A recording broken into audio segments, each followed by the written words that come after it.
Good morning, friends. In our previous lecture, we discussed how to design a gear teeth and how to prevent them to fail in terms of their strength. Now, we are going to design a gearbox of different speed. We already know that we have to use a different speed in particular machine. For that we are using gearbox. The gearbox is transmitting power from one shaft to another with a different speed. In our bike we are changing gear to increase torque or increase speed. If we are decreasing our speed, the torque is increased, and vice versa. In gearbox, for the designing, we are considering the following points. The first is optimum number of speed step with increment between 10 to 15 percentage. We all know that the changing speed is in uniform manner. It may be changed in 10 to 15 percentage. It is optimum. Second is speed change without stopping electric motor. In our machine tool or any equipment, we have to change the gear without stopping electric motor or any prime mover. Third one is desired speed change without passing through intermediate speed step. So if we want to change speed from 10 rpm to 100 rpm, so it must be easy from that the speed is changed from 10 rpm to 100 rpm without intermediate speed step. Next one is one set of gear is engagement at one time. At a one time, the gears must be engaged, or pinion or gear must be engaged. It should be in one set. We will see in numerical how these sets are arranged in kinematic diagram. Next one is use of minimum possible parts. We must not use the more parts to change the gear speed. Next is ergonomical design and centralized control unit. It must be ergonomical, so we can change any gear easily. The entire drive unit located inside the machine tool, so we can optimize the size of machine tool. Now for the design of gearbox, we need to understand the law of stepped regulation for speed in multiple speed gearbox. So we in general, if our minimum speed, there is some minimum speed for gearbox and there is some maximum speed of gearbox. So minimum speed is n minimum and maximum speed is n maximum, and we need to put different speed between them. So how we can select the speed of second step, the speed of third step, the speed of fourth step, and so on. So for that we will use the law of regulation or law of stepped regulation for speed. So there are three. First one is arithmetic progression, second one is geometric progression, third one is harmonic progression. And n minimum is minimum speed and maximum is maximum speed, and n1, n2, n3, n up to nz is a different speed between n minimum and n maximum, where z is total number of speed step. Okay, now first we will see is arithmetic progression. In arithmetic progression, if our speed is minimum speed is 10 and maximum speed is 100, so we are just increasing our speed by adding 10. So next speed is 20 and next speed is 30 and then 40 and then 50 and so on up to 100. So we are just adding 10 rpm in every speed, so we can get the next speed. So this is called arithmetic progression, in which we are using arithmetic progression or a common difference. It is called AT. AT is common difference, and the equation for AT is n maximum upon n minimum upon z minus 1. So we will add this AT in every speed, so we can get the successive speed.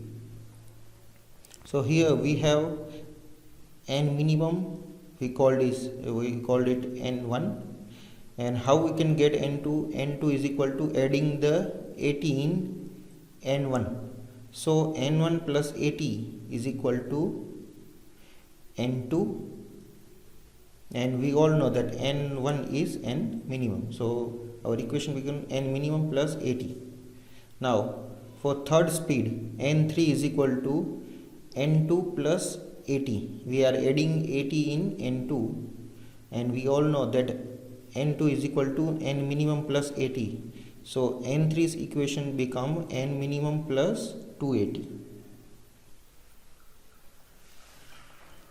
Same way, for general equation we can use nz is equal to nz minus 1 plus AT is equal to n minimum plus z minus 1 AT. So this is our general equation for arithmetic progression. So this is one law in which we can generate or derive different speed for any gearbox. Now second one that we will use most, it is geometric progression. What is geometric progression? So in geometric progression we are just keeping a ratio of two successive spindle constant. So here n2 upon n1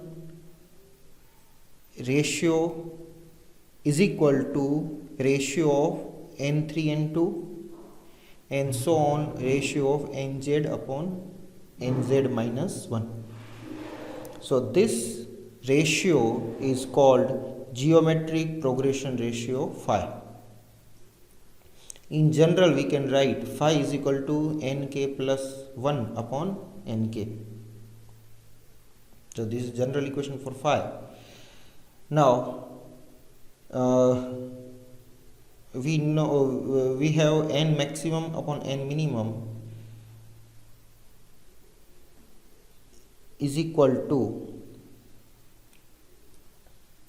here we can write nz is our maximum speed and n1 is our minimum speed.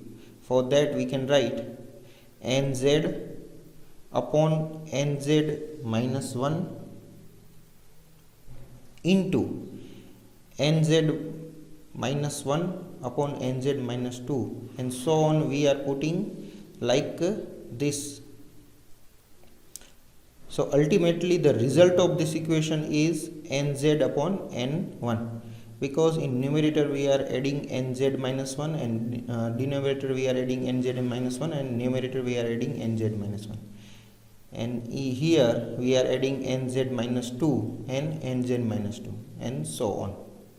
So we can cancel the all terms and we get nz upon n1, and we know the geometric progression ratio phi is the ratio of two successive spindle speed, and this is the successive spindle speed nz upon nz minus 1, nz minus 1 upon nz minus 2, and so on, n3 upon n2 and n2 upon n1.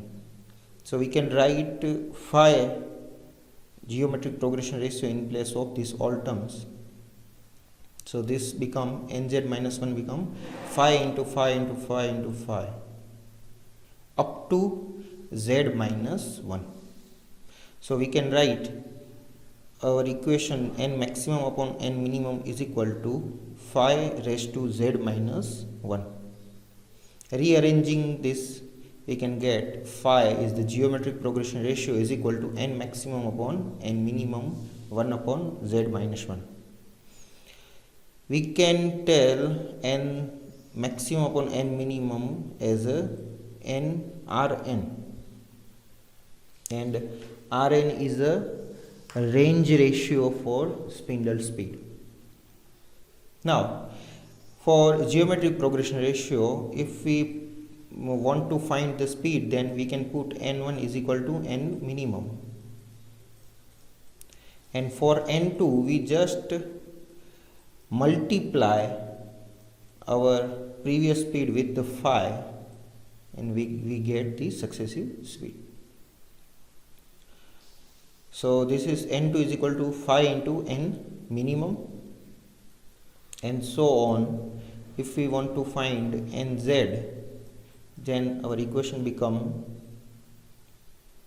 n minimum into phi raised to z minus 1. So this is all for geometric progression. Now next law is harmonic progression ratio. In harmonic progression ratio, we are just putting the difference between reciprocal of any two successive spindle speed is constant. So the ratio of 1 upon nk minus reciprocal of nk plus 1. So both successive speed reciprocal difference is a constant in harmonic progression ratio. So we can arrange this equation in this way. So 1 upon nk is equal to 1 upon nk minus c, and cross multiply this, we get 1 minus c nk upon nk, and rearranging this, we can get nk plus 1 upon nk is equal to 1 upon 1 minus c nk, and this is